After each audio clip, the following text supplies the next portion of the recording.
Why is it that the moment you stop chasing her, she suddenly starts chasing you? I'm going to reveal the 3 psychological triggers that make this happen, but here's the thing. Most guys completely mess up the 3rd trigger, and that's why they end up more confused and frustrated than before. So stick with me, because by the end of this, you'll understand exactly why silence works and how to use it without destroying your chances. But first, let me tell you what happened to my friend Marcus last week. He'd been texting this girl for months, always initiating, always being the one to reach out. Sound familiar? Then he got so frustrated that he just stopped, completely went silent. And guess what happened? Within 3 days, she was blowing up his phone.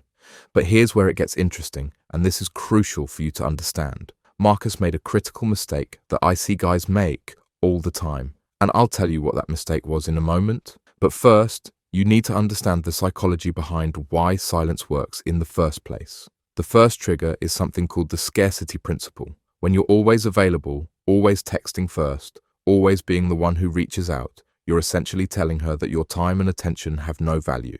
Think about it this way. If someone offered you a diamond for free every single day, would you value those diamonds? Probably not. But if diamonds were rare and hard to get, suddenly they become precious. Your attention works the same way. When you're constantly giving it away, it becomes worthless. But when you withdraw it, when you become scarce, suddenly she starts wondering where you went. She starts questioning why you're not reaching out like you used to, and that questioning creates something powerful in her mind. But here's what most guys don't realize, and this is where the second trigger comes in. It's not just about being scarce, it's about what that scarcity represents. When you go silent, you're not just disappearing, you're communicating something much deeper. You're showing her that you have other priorities, other sources of fulfillment, other things that matter to you more than her validation. And this is where most guys mess up. They go silent, but they're sitting by their phone, hoping she'll text. They're checking their messages every 5 minutes. They're essentially still chasing her, just in a different way. And that needy energy,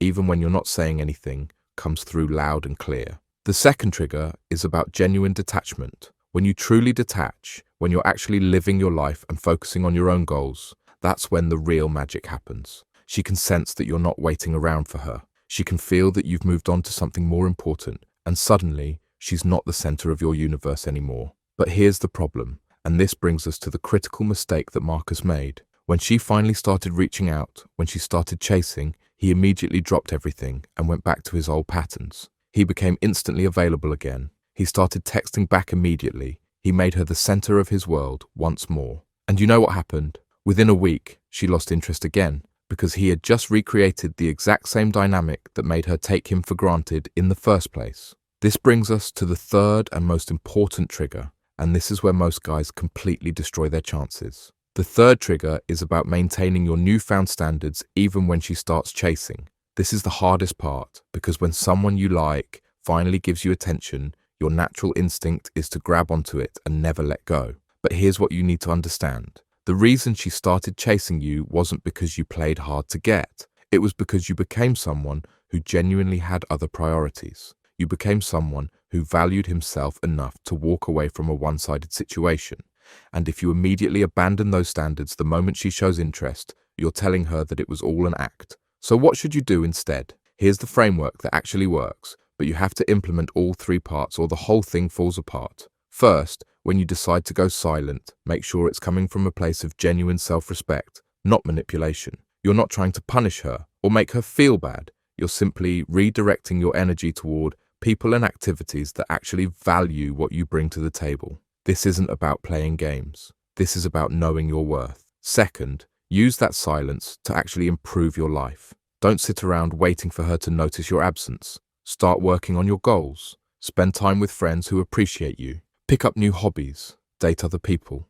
Become the kind of person who has options, who has a life that doesn't revolve around one person's validation. And here's the crucial third part. When she does start reaching out, and she probably will, don't immediately become that overly available person again. Respond, but maintain your boundaries. Show interest, but don't drop your other priorities. Engage, but don't make her the center of your universe. Because here's what's really happening. She's not just attracted to your absence. She's attracted to the person you've become during that absence. She's attracted to someone who has standards, who won't chase people who don't reciprocate, who values himself enough to walk away when he's not being treated right. But there's something else you need to know, something that changes everything about how you approach this.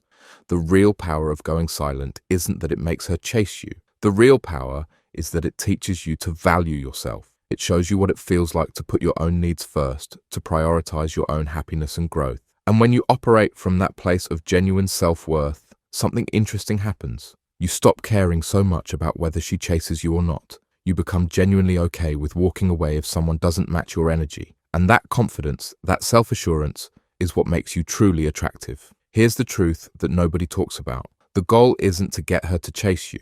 The goal is to become the kind of person who doesn't need to be chased because you're already living a fulfilling life. When you reach that point, when you're genuinely content with or without her attention, that's when you become irresistible. So remember Marcus? Here's what he should have done differently. When she started reaching out after his silence, he should have responded but maintained his new lifestyle. He should have continued focusing on his goals, his friends, his hobbies. He should have shown her that while he was interested, she wasn't going to become his whole world again. The most attractive thing you can be is someone who has something going on, someone who has options, someone who won't settle for less than they deserve. And the beautiful thing about going silent is that it forces you to develop these qualities. Your silence will speak volumes, but only if it comes from the right place. Make sure it's coming from self-respect, not neediness. From abundance, not scarcity. From knowing your worth, not from trying to prove it. That's when your silence becomes magnetic. And that's when she'll find herself drawn to the person you've become.